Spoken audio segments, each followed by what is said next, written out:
स्वागत है आपका अपने YouTube चैनल मैथ लर्निंग में। आज का अपना अगला वीडियो क्या है? कक्षा 9 गणित प्रश्नावली 1.1 और चैप्टर का नाम क्या है?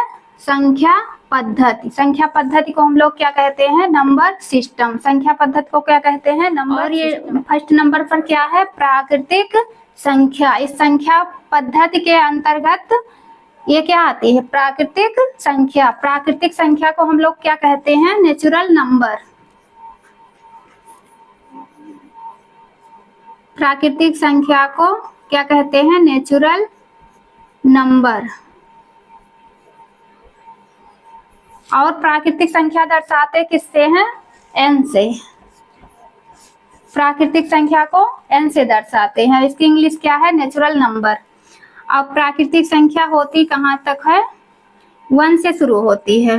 1 2 3 4 5 6 7।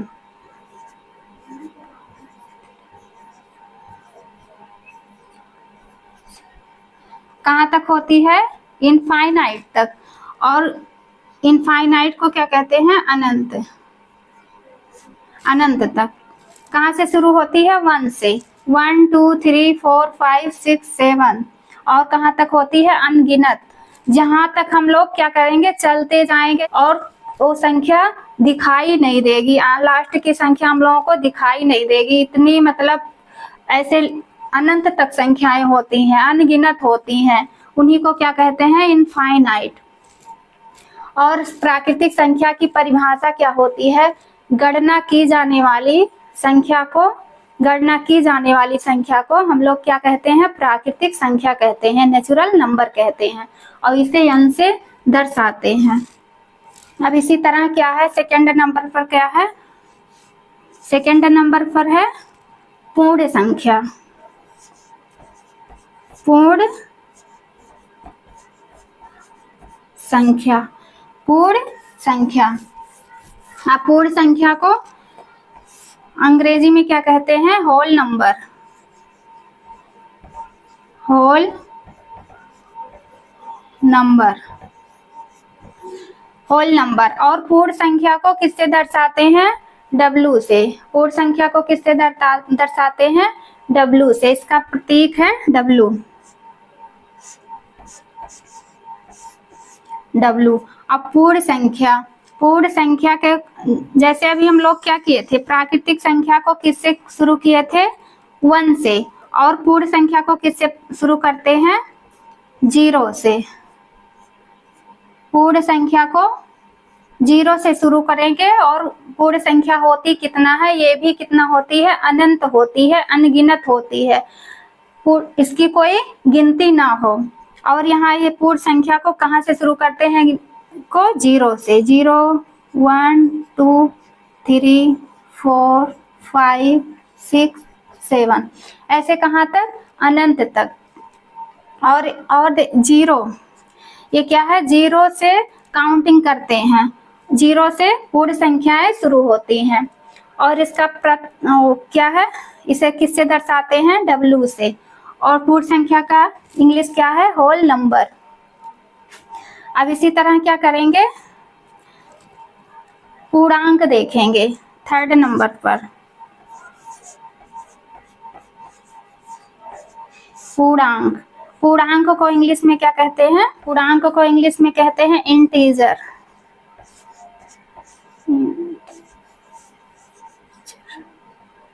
इंटीजर। पूर्णांक को इंग्लिश में क्या कहते हैं? इंटीजर। और इसे किससे दर्शाते हैं? Z से। अब इंटीजर का क्या है? पूर्णांक। जिसमें इंटीजर में क्या क्या होता है? उसमें प्राकृतिक संख्या भी होती है और पूर्ण संख्या भी होती है। इंटीजर में, पूर्णांक में प्राकृतिक संख्या भी है और पूर्ण संख्या भी है। मतलब नेचुरल नंबर भी है और होल नंबर भी है। दोनों है क्या? पूर्णांक में दोनों हम लोगों को दिखेंगे। तो इसको देखिए, बीच में क्या करेंगे? 0 0 1 2 3 4 5 6 7। और ये कहाँ तक जाएगी? इनफाइनाइट तक। और इधर कहाँ तक जाएगी? इनफाइनाइट तक। और यहाँ क्या? 1 2 3 4 5 6 7। इधर की संख्या को क्या कहते हैं, धन पूर्णांक। दाई तरफ की, ये दाई, और ये क्या है, बाई। अब ये क्या है, जीरो। जीरो क्या है, पूर्णांक। अब यहाँ देखिए 1 2 3 4 5 6 7, यहाँ की ये इधर की जो संख्याएं हैं ये सब क्या रहेंगी, प्लस में रहेंगी। क्या रहेंगी, प्लस में रहेंगी। और जीरो से इधर बाई साइड में जो संख्याएं रहेंगी ये किस में रहेंगी, माइनस में रहेंगी, माइनस में।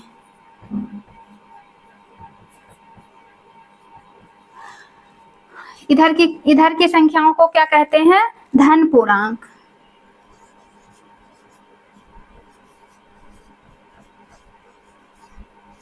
और इधर की दाहिनी साइड की संख्याओं को क्या कहते हैं, धन पूर्णांक। और बाई साइड की संख्याओं को क्या कहते हैं, ऋण पूर्णांक।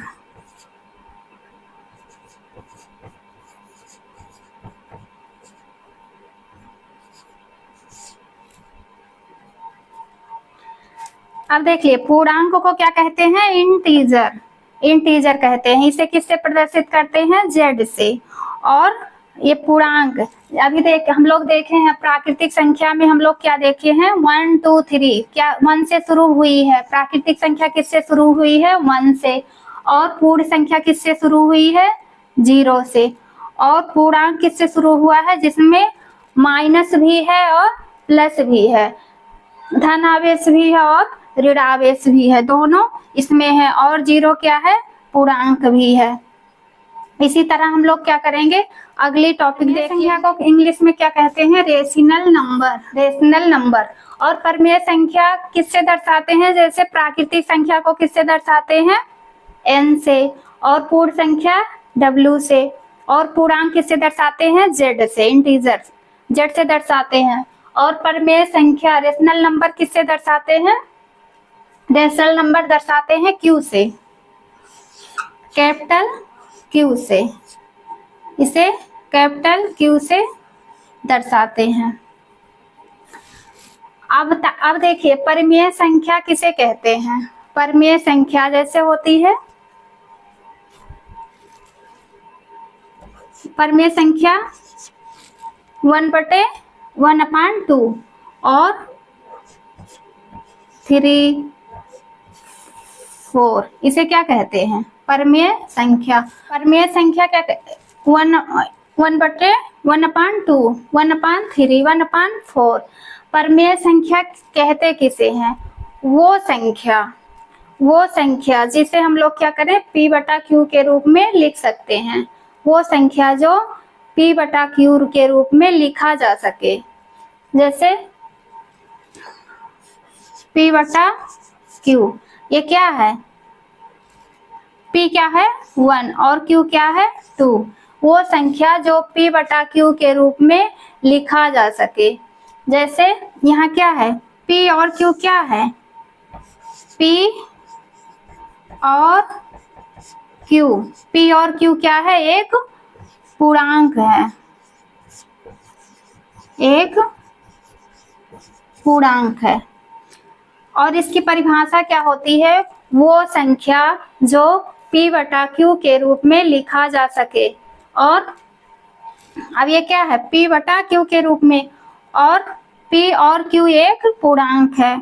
अब जैसे p/q है, p के जगह पे तो क्या हो गया, ये 1 हो गया, और q के जगह पे क्या हो गया 3। अब यही अगर q के जगह पे क्या हो 0, q के जगह पे क्या हो 0, तो q इक्वल नॉट 0, मतलब q के जगह पे 0 नहीं होगा। जैसे 1/, क्या होगा 0/1, 0/1 हो जाएगा। और 0/2, 0/3। अब ये क्या है, ये 0 किसकी जगह पे है, p के जगह पे, और q के जगह पे क्या है 1 2 3। यही अगर 1/q के जगह पे क्या हो 0, और Q की जगह पे क्या हो 0 और Q की जगह पे 0। तो ये क्या है, ये अपरिभाषित है। क्या है, अपरिभाषित। Q equal not 0, Q equal not 0। इसी तरह ये क्या कह रहा है, ये प्रश्नावली का 1.1 की पहला क्वेश्चन है, 1.1 का पहला क्वेश्चन है। ये कह रहा है, क्वेश्चन में सवाल में पूछ रहा है, क्या शून्य एक परिमेय संख्या है? क्या शून्य एक परिमेय संख्या है? क्या इसे आप P बटे Q के रूप में लिख सकते हैं, जहां P और Q पूर्णांक है और Q इक्वल नॉट 0। तो इसका हल क्या है, ये कह रहा है क्या शून्य एक परिमेय संख्या है? तो शून्य एक परिमेय संख्या है, क्योंकि अभी हम लोग क्या कहे थे, इसको 0/1 क्या किए थे, शून्य एक परिमेय संख्या है ना, जहाँ शून्य है। अब शून्य एक परिमेय संख्या है, क्योंकि शून्य यहाँ है, इसके नीचे हम क्या कर सकते हैं, 0/1 कर सकते हैं और 0.2 भी कर सकते हैं। तो ये क्या है, शून्य एक परिमेय संख्या है, शून्य को हम बटे के रूप में लिख सकते हैं, इसलिए ये क्या है, शून्य एक परिमेय संख्या है।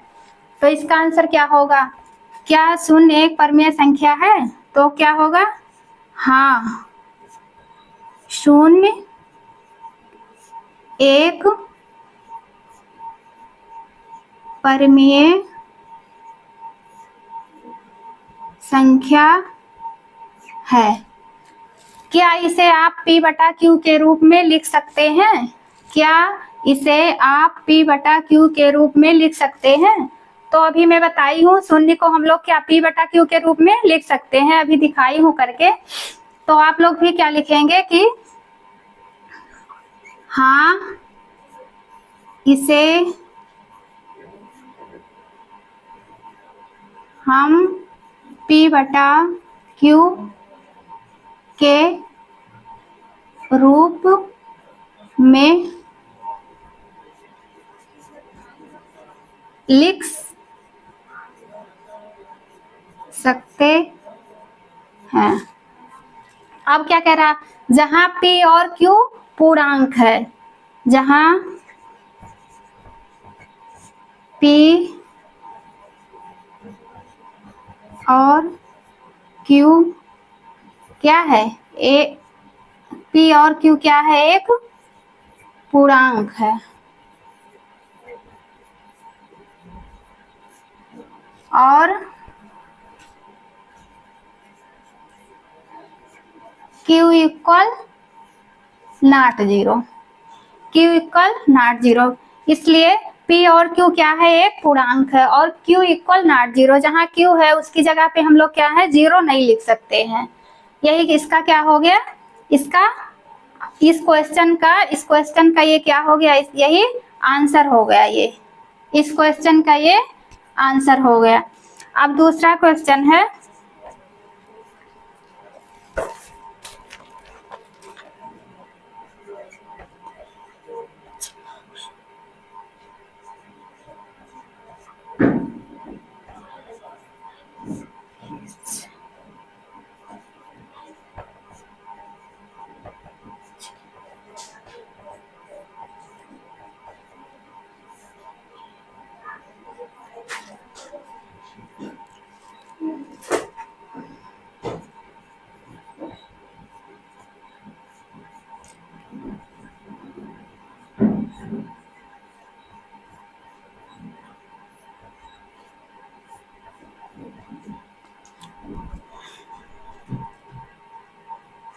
दूसरा क्वेश्चन क्या है, 3 और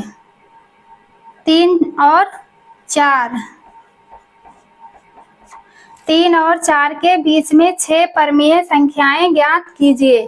3 और 4 के बीच में क्या करना है, 6 परिमेय संख्याएं ज्ञात करना है। तो इसको करने के लिए हम लोग क्या करेंगे, इस क्वेश्चन को हल करने के लिए हम लोग क्या करेंगे, 2 विधि से सॉल्व कर लेंगे, लेकिन एक विधि एक नियम से ये और सॉल्व कर लेंगे।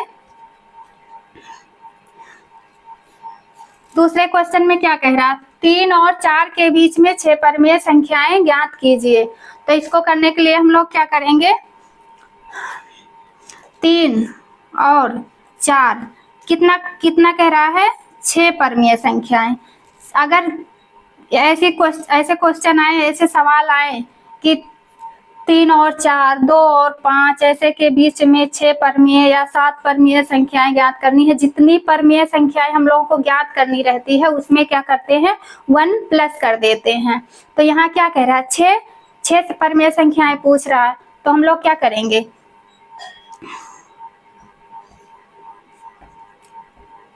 चूंकि 6 परमेय संख्याएं ज्ञात करनी है, तो इसलिए 6 + 1 बराबर 7। 6 और +1 करेंगे तो कितना हो जाएगा, = 7। तो इसको क्या करेंगे, 7 का क्या करेंगे, इन संख्याओं में क्या करेंगे, गुणा और भाग करेंगे। 7 का गुणा और भाग करने पर अब क्या करेंगे, ये कितना है, 3, तो 3 बराबर क्या हो गया, 3 और × 7/7। अब 3 में क्या करेंगे, 3 में 7 का गुणा करेंगे और भाग करेंगे, तो ये कितना हो जाएगा, 3 × 21/7। अब इसी तरह 4 में भी करना है, तो 4 बराबर क्या हो जाएगा, 4 × क्या, 7 से क्या करेंगे, गुणा और भाग करेंगे। जितनी संख्या पूछे उसमें क्या करते हैं, 1 प्लस कर देते हैं। 1 प्लस कर दिए तो जैसे हम लोगों को 6 परमेय संख्या ज्ञात करने के लिए कह रहा है, तो 6 में 1 प्लस कर दिए, तो जब 1 प्लस कर दिए तो कितना आ गया, ये 7। उसी 7 से हम लोग क्या करेंगे, गुणा करेंगे और भाग करेंगे, तो ये कितना आ जाएगा, 28।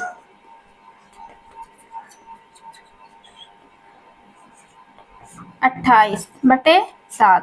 अब देखिए ये 21 एक आ गया और एक 28 आ गया। अब इसके बीच में परमेय संख्याएं क्या करनी है, ज्ञात कर। इसके बीच में परमेय संख्याएं ज्ञात करने के लिए क्या करेंगे, लिखेंगे अतः 21/7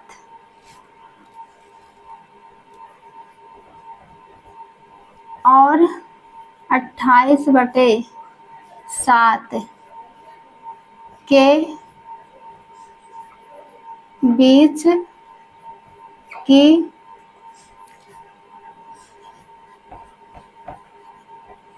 परमेय संख्या